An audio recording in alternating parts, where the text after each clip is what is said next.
안녕하세요. 오늘은 욥기 24장 그의 날을 기다리며 라는 제목으로 여러분들과 말씀 나누려고 합니다. 요절은 1절이고요. 어찌하여 전능자는 때를 정해놓지 아니하셨는고 그를 아는 자들이 그의 날을 보지 못하는고. 하나님의 때, 하나님의 날에 대한 기다림이 지금 욥에게 간절합니다. 욥은 계속해서 하나님의 인과응보가 현실에서 이루어지지 않는 것, 하나님의 정의가 펼쳐지지 않은 것에 대해서 계속 이야기를 하고 있죠. 그러나 이제 우리가 지난주 23장에서 보았듯이 여전히 자기의 순전함에도 불구하고 고통 속에 있는 걸 탄식은 하지만 자신의 신앙에 대한 확신이 있어요. 하나님의 정의가 펼쳐지지 않는 현실 속에서도 여전히 하나님 앞에 경외함으로 오직 하나님만 바라보는 그의 순전한 신앙을 우리가 이제 봤고요. 또한 그런 순전한 신앙의 열매가 이미 이제 우리가 욥기를 통해서 이제 우리가 기대하고 있는 바인데, 문제는 지금 이제 24장이면은 이제 엘리바스의 이제 세 번째에 대한 이제 그 응답이고요. 세 번째 발언에 대한. 그다음에 이제 다음 주 25장 가면 아주 빌닷의 이제 세 번째 발언, 이제 아주 축소된 형태로 나타나고 있는데, 어 이제는 여러분들 제가 계속해서 얘기합니다. 욥의 지금 하나님께 향한 그의 신앙은 서론도, 지금 중간에도, 그리고 맨 마지막에 하나님의 신원서를 통과한 이후에도 여전히 하나님 앞에 동일하다, 순전하다. 물론 그의 어떤 고향, 새로운 깨달음, 하나님의 지혜의 어떤 온전함에 나아가는 것은 이미 이제 욥의 두 번째 응답 나중에 42장 1절로 2절로 6절에서 이제 나타나고 있으나, 그러나 제가 얘기하고 싶은 것은 하나님이 이미 1장에서 욥의 순전함을 이제 천상회의 가운데 특별히 사탄 앞에서 그와 같이 여호와를 경외하는 자 없다라고 칭찬을 했다고 하는 거. 그러니까 제가 과거에는 이제 욥기를 주석하면서 욥의 상황이 지금 계속해서 뭔가 플럭추에이션, 왔다 갔다 하면서도 계속 성장하고 있다 이제 이렇게 봤지만, 그러나 요즘 제가 욥기 주석 또 세미나를 지금 이제 한 8번 9번 하면서 욥의 신앙은 계속 순전하게 진행되고 있다, 이런 관점에서 제가 이제 보고 있거든요. 근데 이제 자신의 문제, 이 현실의 반인과응보적인 그런 어떤 삶 속에서 자신의 문제는 온전한 여호와 경외자로서 이제 문제는 풀렸는데, 지금 주변을 돌아보니까 여전히 이 사회, 사람들의 사는 모습, 저희가 있어요, 없어요? 없는 거예요. 하나님의 정의가 이루어지기보다는 인간의 겉모술수만이 통하는, 그래서 그 오히려 악인들만이 잘 되는 것 같은 이러한 삶의 현실, 이 사회를, 인간 사회를 보게 되면서, 그러면서 오늘 1절에 왜 정론자 하나님께서 당신의 때 곧 하나님의 정의가 이루어지는 날을 정해놓지 않았는가? 왜 하나님의 나라, 하나님의 통치가 이루어지지 않고 인간의 겉모술수, 욕심, 인간의 거짓들, 인간의 권력들만 지금 횡행하고 있는가? 이거에 대해서 이제 탄식하고 있는 장면. 그러니까는 이런 새로운 어떤 신정론적 문제를 여전히 계속해서 제기하고 있다. 저는 오늘 이 말씀 통해서 24장을 통해서 이제 말씀 너겟으로 그 요점 뽑아내고 싶은 게 뭐냐면, 하나님의 때, 하나님의 날, 하나님의 정의를 기다리는 자에게 일어나는 현상을 이제 세 가지를 보고 싶은 거예요. 첫 번째가 바로 이웃과의 연대감입니다. 이게 이제 2절에서 12절에 나와요. 그다음에 두 번째가 현재 악인들의 소행에 대한 고발이 13절로 17절에 나오고, 세 번째 여전히 이루어지는 하나님의 정의 선포가 18절로 25절에 쫙 나와요. 그러니까 이 세 가지를 오늘 좀 보고 싶은데, 첫 번째 이웃과의 연대감은 뭐냐? 2절로 12절, 어려움 당한 이들을 공감하기 시작하는 모습이다. 그러니까는 여러분들 하나님의 정의, 하나님의 나를 기다린다고 하는 거 이것은 일방적인 비판이 아니라 오히려 하나님의 정의를 바라보면서 지금 현실에서 고통당하고 있는 자들과 사랑하며 그들과 연대감을 이룰 수 있는 거 이거를 오늘 보게 되는 거거든요. 그러니까 하나님의 정의와 하나님의 사랑은 동전의 양면이고요. 하나님의 정의를 기다리는 자가 결국은 이웃에 대한 사랑, 선한 사마리아 사람이 될 수 있다라고 하는 것을 오늘 말씀 가운데 보게 되는데 여러분들 사실 욥은요 이 세 친구들처럼 귀족 계급이고 당시 현자 계급이고 또 1장 2장에 보니까 욥의 재산이나 욥의 어떤 이웃의 어떤 그런 경외 이제 존경심 그런 어떤 높은 지위에 있던 사람이란 말이죠. 그렇기 때문에 높은 지위에 있던 사람들이 그 천시받고 사회에 소외당하고 있는 자들의 어려움을 지나치기 쉽거든요. 그런데 오늘 욥은 이제 구스타프 구테레스가 얘기한 욥에 관하여에 대해서 쓰신 분이 그 욥이 고통을 당하는 상황에 떨어져 보니까 이웃이 보이고 어려운 사람들이 보이고 비로소 그들과 연대하는 자리로 나아간다 이제 이런 해석을 하는 것처럼 지금 욥은 기존에 이제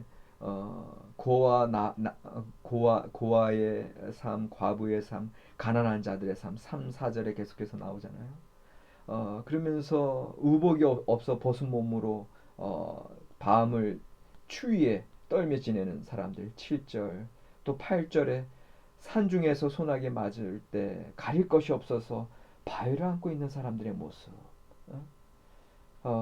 이들의 어떤 벌거벗고 다니고 굶주리는 자들의 모습 목말라 하는 자들의 모습 성중에서 신음하는 자들의 모습 근데 이제 여기 이제 12절의 결론이 어떻게 나오냐면은 성중에서 죽어가는 사람들이 신음하며 상한 자가 부르짖으나 하나님이 그들의 참상을 보지 아니하시느니라. 기존에 계속해서 그가 제기했던 반인가 응보적인 모습들 너희들 새 친구들을 이렇게 얘기하지만 실제 이런 삶들에 있어서 어려움 당하는 자들 이들을 하나님이 그들의 참상을 하나님께서 보지 못하시는 거 아닌가 이렇게 이제 문제 제기하는 거 이웃과의 연대감으로 첫 번째 나아가고 있다. 그러니까 우리가 하나님의 정의를 외치면 외칠수록 그 하나님의 정의가 이루어지지 못하는 그런 현실에서 고통당하고 있는 자들에게 사랑과 자비의 모습들이 이제 드러나고 있다라고 하는 걸 첫 번째로 볼 수 있고요. 두 번째, 그러니까 이제 13절 이하부터는 현재의 악인들의 소행이 13절로 17절에 쭉 나오고 있는데 한마디로 현재 그 하나님의 정의를 이루지 못하는 자들, 악인들을 한마디로 지금 13절에 광명을 배반하는 사람들 이렇게 선포하고 있습니다. 한마디로 어둠 가운데 밤에는 도둑같이 되고 14절 또 저물기를 기다리는 가늠하는 자들 15절 또 어둠을 튼 타 집을 뚫는 자 강명을 알지 못하는 자들 16절 그러면서 17절에 아침의 빛을 죽음의 그늘같이 여긴다. 여러분들 어르신들의 말씀을 들어보면 이런 얘기들을 하세요. 사람들에게 빛이 있다. 그런데 점점 나이가 들어가면서 그 빛을 잃어간다. 이렇게 이제 어르신들이 소회를 밝히는 장면을 우리가 듣게 되는데 여러분들 의인들에게 있어서는요 빛이 있다. 우리들 마음에 빛이 있다면 여름엔 여름에 파랄 거예요. 겨울엔 겨울에 하얄 거예요. 이런 동요도 있는데 잠언서에 보면은 사람들의 눈에 빛이 있다. 이제 이렇게 얘기합니다. 그런데 악인들은 그 빛을 잃어간다는 거죠. 그 빛의 삶을 우리가 살아갈 때 우리가 우리의 현실의 삶 속에서 빛된 자의 삶, 빛의 자녀의 삶을 살아가는데 그 빛을 잃어가는 악인들은 어둠을 바라고 어둠 속에서 자기의 소행이 드러날까봐 어둠을 그 낮에 아침의 강명을 이제 두려워한다. 그게 이제 17절에 그들은 아침을 죽음의 그늘같이 여기니 죽음의 그늘에 두려움을 알미니라.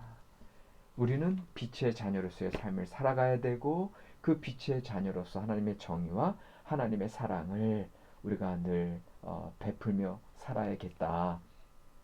하나님의 정의를 기다리는 자들에게는 빛이 임하고 빛의 영광의 삶을 살아간다. 그렇지 못하는 자들은 어둠을 틈타고 그런 흑암 속에서 살기를 살아가면서 오히려 다른 이들도 고통 속에 흑암 속에 끄집어 끌어내린다. 세 번째, 이 하나님의 나를 기다리는 자에게 일어나는 현상 18절로 25절 여전히 새로운 하나님의 정의를 선포하고 있습니다. 저는 이 장면이 참 너무너무 기가 막혀요. 이게 욥은요 이제까지 반인과응보적으로 얘기했고 여기 아까 12절에서도 그들의 신음, 그들의 참상을 하나님께서 보지 못하신다. 이렇게 반인가적으로 응보적으로 얘기하는 것 같은데 그럼에도 불구하고 새로운 하나님의 인과응보로 새로운 하나님의 정의의 선포로 나아가는 게 이 18절로 25절이다.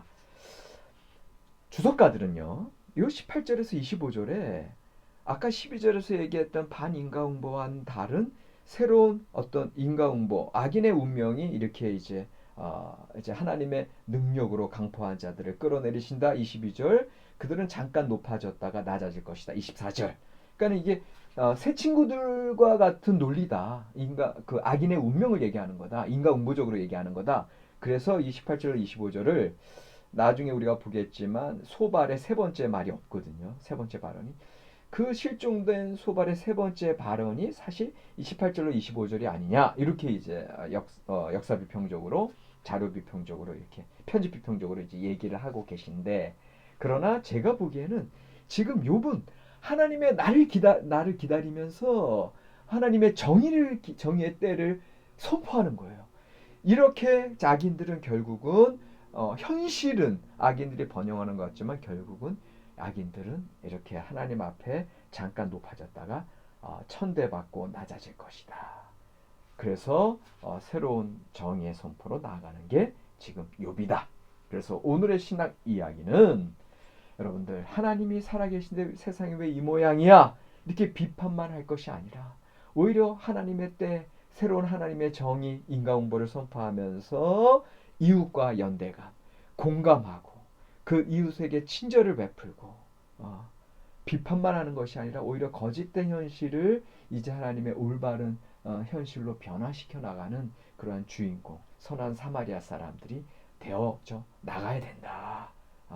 그렇기 때문에 욥은 가감하게 오늘 끝에 25절에 가령 그렇지 않을지라도 능히 내 말을 거짓되다고 지적하거나 내 말을 헛되게 만들 자 누구야? 이렇게 선포하는 게 욥이 되겠습니다. 그래서 오늘 우리의 삶 속에 우리가 불만만 할 것이 아니라 세상이 왜 이 모양이야 비판하고 절망만 할 것이 아니라 오히려 현실을 직시하고 하나님의 정의, 하나님의 때를 기다림으로 확신으로 우리가 나아가야 되겠다. 하나님의 때를 기다린다고 하는 것은 천국, 하나님의 다스리심, 하나님의 온전한 정의의 소망을 우리가 갖고 살아간다는 거죠. 우리 예수님께서 회개하라 천국이 가까웠느니라 이렇게 새로운 하나님의 정의, 하나님의 나라를 하나님의 신정론을 선포하신 것처럼 우리도 그의 날을 기다리면서 이웃 공동체와 함께 의로운 삶을 살아나가시길 바라겠습니다. 고맙습니다.